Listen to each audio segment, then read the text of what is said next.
दोस्तों, हिमाचल की वादियों में मैं अपने गांव के आसपास प्रकृति में पाए जाने वाले कुछ ऐसे पेड़ पौधों के बारे में अवगत करवाना चाहता हूं जो मनुष्य के स्वास्थ्य के लिए तो अच्छे हैं ही, बल्कि पर्यावरण को भी संतुलित बनाते हैं और कई बार तो मनुष्य के लिए वरदान भी साबित होते हैं। ये देखिए दोस्तों, वसाका का पौधा जिसमें सफ़ेद फूल हैं और इसका फूल तोड़ने पर यदि इसको पीछे से हम चूसें तो ये मीठा होता है। कई आयुर्वेदिक चिकित्सक इसको शुगर के लिए उपयोगी मानते हैं। आयुर्वेदिक औषधियों में इसकी जड़ों का उपयोग किया जाता है, पाउडर तैयार किया जाता है। मधुमेह के रोगियों के लिए इसकी जड़ों का काढ़ा अत्यंत उपयोगी माना जाता है दोस्तों।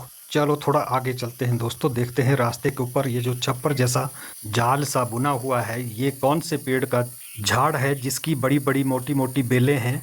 और दोस्तों, ग्रामीण परिवेश में जब बड़े समारोह होते हैं जहाँ पे खाना परोसा जाता है तो इन पत्तों की पत्तलें तैयार की जाती है और प्राकृतिक तरीके से बनाई गई पत्तलों पर भोजन परोसा जाता है दोस्तों। जुलाई अगस्त में इनमें बड़ी बड़ी फलियां लग जाती है दोस्तों, और फलियों के अंदर कुछ चनियाँ होती है, 6-7 फलियों को आग में भुना जाता है और उसमें से चनियाँ निकालते हैं। फिर चनियों का छिलका उतारा जाता है और अंदर से जो गिरी निकलती है उसको खाया जाता है दोस्तों। बहुत ही स्वादिष्ट होती है।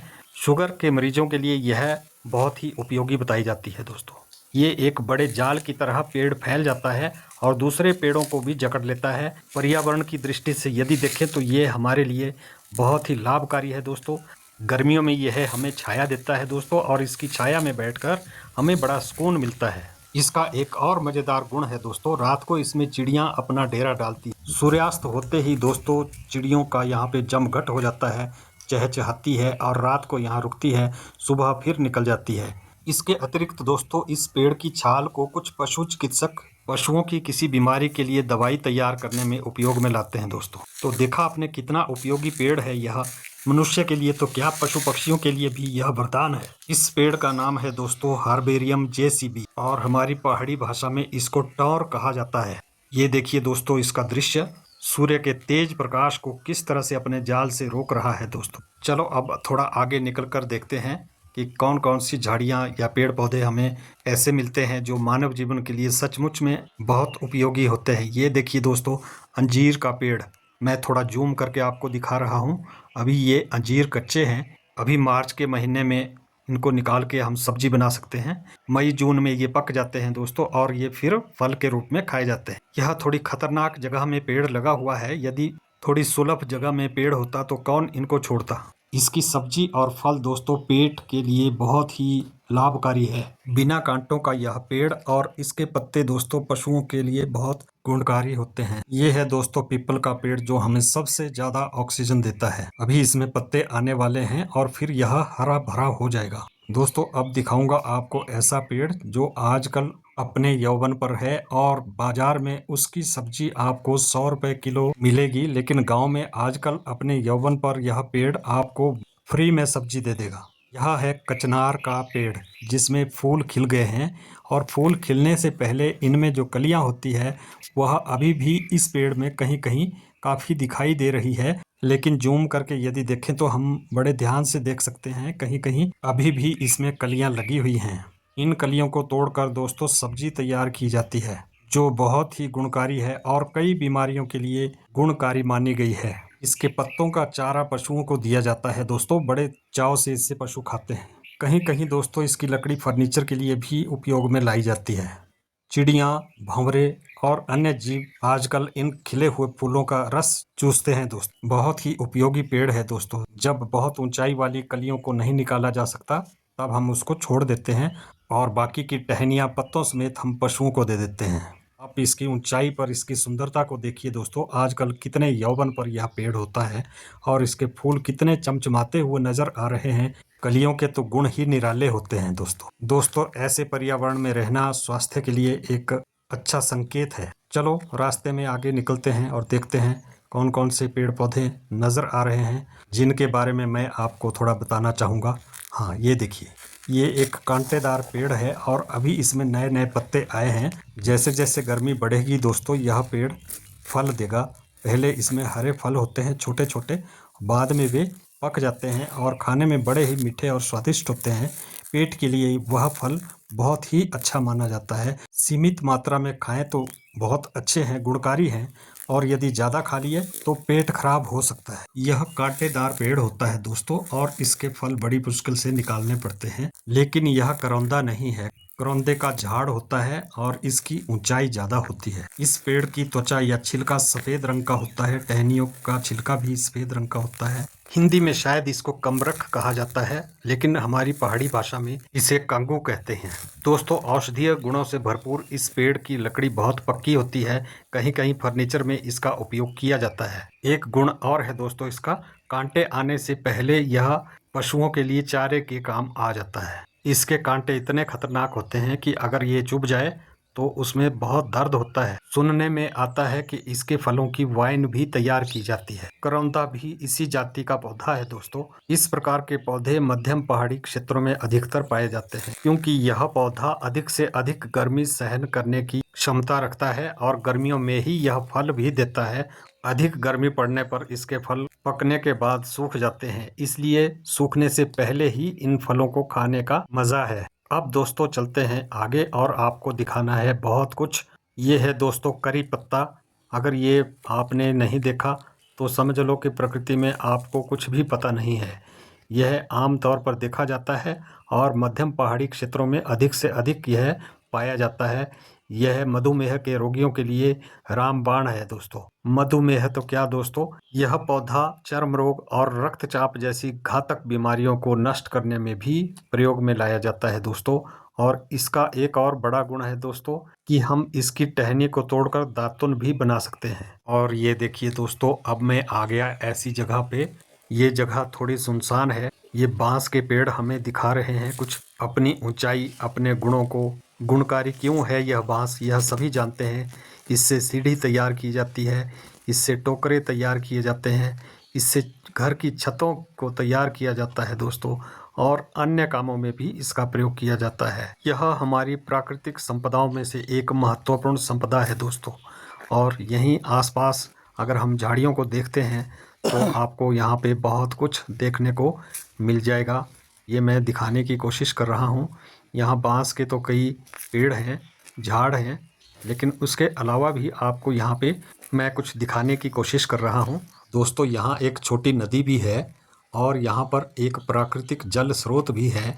अभी मैं वो दिखाऊंगा, लेकिन बांस के पेड़ों की फैलावट के कारण शायद आप वो चीज़ नहीं देख पाओगे जो मैं दिखाने जा रहा हूँ। हाँ, ये है रास्ता वहाँ तक पहुँचने का। ये देखिए दोस्तों, सामने जो पेड़ आप देख रहे हैं वह है पीपल का विशाल पेड़। पेड़ की सुरक्षा के लिए दोस्तों यहाँ पे चौतरा बना हुआ है और यहाँ पे अक्सर गांव के लोग जल अर्पित करने के लिए आते हैं, इसकी पूजा की जाती है। और इस विशाल पेड़ के आसपास देखो दोस्तों, घना जंगल है। अनेक प्रकार के जीव जंतु यहाँ पे जंगल में रहते हैं। जंगली जानवर और पक्षी यहाँ पे वास करते हैं दोस्तों। इसके अतिरिक्त यहाँ नज़दीक ही शमशान घाट भी है, लेकिन वहाँ तक नहीं जाना है। हम पीछे ही यहाँ पे देखते हैं, ये पीपल का पेड़ है जिसकी मोटाई को देखकर आप अनुमान लगा सकते हैं कि यह कितना विशाल होगा। आजकल इसमें पत्ते आ रहे हैं, आगे चलकर यह फैल जाएगा और हरा भरा हो जाएगा। और ये जो साथ में आप पेड़ देख रहे हैं दोस्तों, यह है ब्यूंस का पेड़।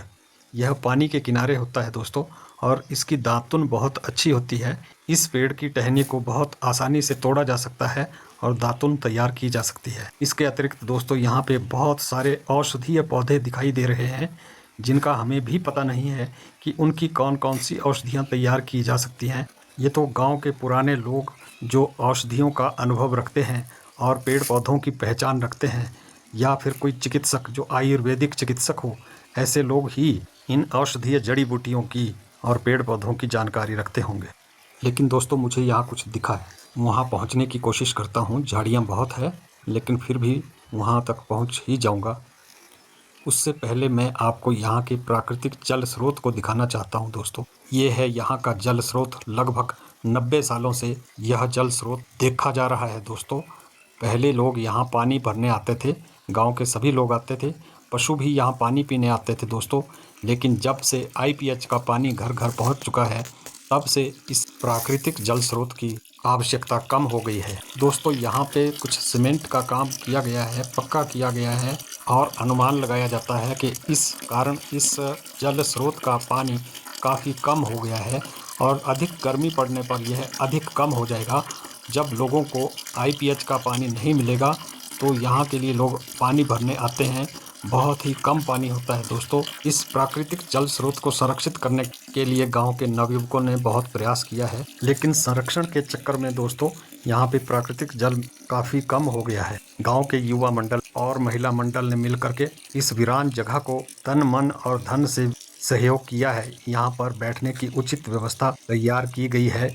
यहाँ पर स्नानागार भी बना हुआ है दोस्तों। इस प्रकार यहाँ गांव के लोगों ने मिलकर के अच्छा कार्य किया है, लेकिन विडंबना यह है कि यहाँ पर लोग बहुत कम आते हैं। गांव के वे लोग ही यहाँ आते हैं जिन्होंने या पीपल पर जल अर्पित करना होता है या फिर प्राकृतिक जल पीना चाहते हैं, उसके लिए आते हैं। और आपदा की स्थिति में भी इस जगह का उपयोग किया जाता है। परंतु दोस्तों अच्छी बात यह है कि गांव के लोग मिल करके अधिक गर्मी पड़ने पर जब बारिश नहीं होती है तब यहाँ ख्वाजा की पूजा होती है। यहाँ पे दलिया बनाया जाता है और गांव के सभी लोग आकर के यहाँ पूजा में शामिल होते हैं और प्रसाद ग्रहण करते हैं। यहाँ एक बावड़ी है जहाँ पे ख्वाजे की पूजा होती है। ये मैं वही बावड़ी आपको दिखा रहा हूँ दोस्तों। ये इस बावड़ी में दरवाज़ा भी लगा दिया गया है ताकि कोई भी जानवर अंदर ना घुस पाए। इस प्रकार इस जल को संरक्षित करने का प्रयास किया गया है दोस्तों। इसके अतिरिक्त दोस्तों यहाँ पे एक स्नानागार भी बनाया गया है जहाँ पर आवश्यकता पड़ने पर स्नान किया जा सकता है। पानी की निकासी की व्यवस्था भी यहाँ पे उचित रूप में की गई है। अब चलते हैं दोस्तों उस जगह पर जिसके बारे में मैं पहले ही आपको संकेत दे चुका हूँ, और यह जड़ी बूटी है जिसको मैं दिखाना चाहता हूँ दोस्तों। यह मेरा अपना अनुभव है, मुझे यह बेल दूर से ही दिख गई है। और चलो उसके पास चलते हैं, देखते हैं ये कितनी बड़ी है और किस तरह से यह फैली हुई है, किस काम यह आती है और यह होती कैसे है, इसकी पहचान कैसे होती है। लो दोस्तों आ गए हम उस जगह पर जहाँ है एक बेल जो पेड़ों से लिपटी हुई है और विस्तृत है, फैली हुई है। ये नदी है और नदी के पास ही यह जड़ी बूटी आपको दिखा रहा हूँ। ये देखिए, ये जो बेल आप देख रहे हैं दोस्तों, यह बहुत ही महत्वपूर्ण बेल है जो हमारी हड्डियों को जोड़ती है। और इस बेल का नाम है दोस्तों लाडरू। हम अपनी भाषा में इसको लाडरू बोलते हैं। वैसे कुछ लोग इसको हिंदी में हड्ड जोड़ भी कहते हैं, क्योंकि यह बेल हड्डियों को जोड़ती है दोस्तों। कहीं किसी के कोई फ्रैक्चर हो जाता है, हड्डी टूट जाती है, तो यह बहुत ही जल्दी उस जगह को हील करती हुई हड्डियों को जोड़ देती है दोस्तों। हड्डियों को जोड़ने के लिए यह बेल, यह औषधि, यह जड़ी बूटी इतनी उपयोगी है कि आप इसको खुद अनुभव करेंगे। मेरा भी अनुभव कुछ ऐसा ही है दोस्तों। मेरे भी पाँव की हड्डी टूट गई थी, फ्रैक्चर था, प्लास्टर चढ़ा हुआ था, तो किसी ने मुझे यह बेल दी और यह मुझे जल्दी ठीक करने में बहुत ही सहायक सिद्ध हुई दोस्तों। इसमें दोस्तों गांठें होती हैं। ये देखिए, इसकी गांठें इस प्रकार से होती है। मैं आपको बेल में दिखा रहा हूँ यह किस प्रकार की बेल है और इसमें कैसे कैसे गांठें बनी होती है और उनको कैसे उपयोग में लाना है। ये जो दोस्तों गांठें देख रहे हैं, इन गांठों का मतलब क्या है दोस्तों? यदि आपकी हड्डी में एक फ्रैक्चर हुआ है तो आप एक गांठ का प्रयोग किस प्रकार करेंगे दोस्तों? एक फ्रैक्चर के लिए एक गांठ का प्रयोग और दो फ्रैक्चर के लिए दो गांठों का प्रयोग किया जाता है। हम इसको इस तरह से काटते हैं कि गांठ बीच में आए और थोड़ा थोड़ा भाग साइड में रह जाए। उसके पश्चात इसको हल्का सा कूट कर दूध में बॉईल किया जाता है और वह आधा होने पर दूध ठंडा करके पिया जाता है। दूध पीने के पश्चात इसका बूदा जो बचा हुआ होता है उसको मुंह में काफ़ी देर तक चबाया जाता है, पूरा रस अंदर तक जाना चाहिए। इस प्रकार से यह हमें बहुत ही लाभ पहुंचाता है दोस्तों। गर्मियों में इसका सेवन हफ्ते में 2 दिन करना चाहिए और सर्दियों में आप प्रतिदिन भी इसका सेवन कर सकते हैं। पुराने ज़माने में ऐसी ही जड़ी बूटियों का प्रयोग किया जाता था दोस्तों और लोग बड़ी जल्दी ठीक हो जाते थे। ये ऐसी ही जड़ी बूटी है जिसका यदि सही तरीके से सेवन किया जाए तो हड्डी जल्दी से जल्दी जुड़ जाती है। बड़ी ही दुर्लभ बेल है दोस्तों, जड़ी बूटी है, यह हर जगह मिलती नहीं है और इस प्रकार की गांठें ही इसकी पहचान है दोस्तों। और देखिए किस तरह से ये पेड़ों में लिपटी हुई है, इतनी बड़ी यह बेल है। यह एक जीवन दान देने वाली औषधि है दोस्तों, सबके लिए उपयोगी है और मानव के लिए तो वरदान साबित होती है दोस्तों। आज की यह वीडियो दोस्तों लंबी ज़रूर हो गई, लेकिन मुझे लगता है कि यह मानव जीवन के लिए और आपके लिए बहुत ही उपयोगी वीडियो होगी, क्योंकि आज का समय हमारे रहन सहन और खान पान से ऐसा हो गया है कि बीमारियां जड़ पकड़ रही है और हम पर्यावरण में उपस्थित इन जड़ी बूटियों को नकारा कर देते हैं और इनके अभाव में हम बीमारियों से बुरी तरह ग्रस्त हो जाते हैं।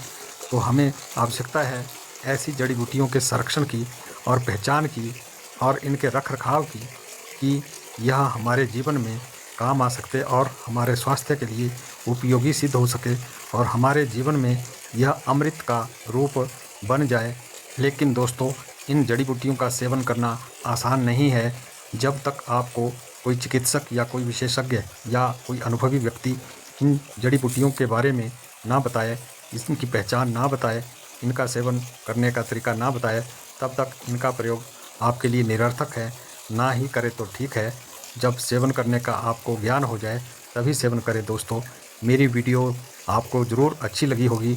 मुझे उम्मीद है आप मेरे चैनल स्पेक्ट्रम ऑफ लाइफ को सब्सक्राइब कर लें और मेरी इस वीडियो को लाइक करें, शेयर करें और आने वाले समय में ऐसी वीडियोस मेरी आप देखते रहें। थैंक यू दोस्तों।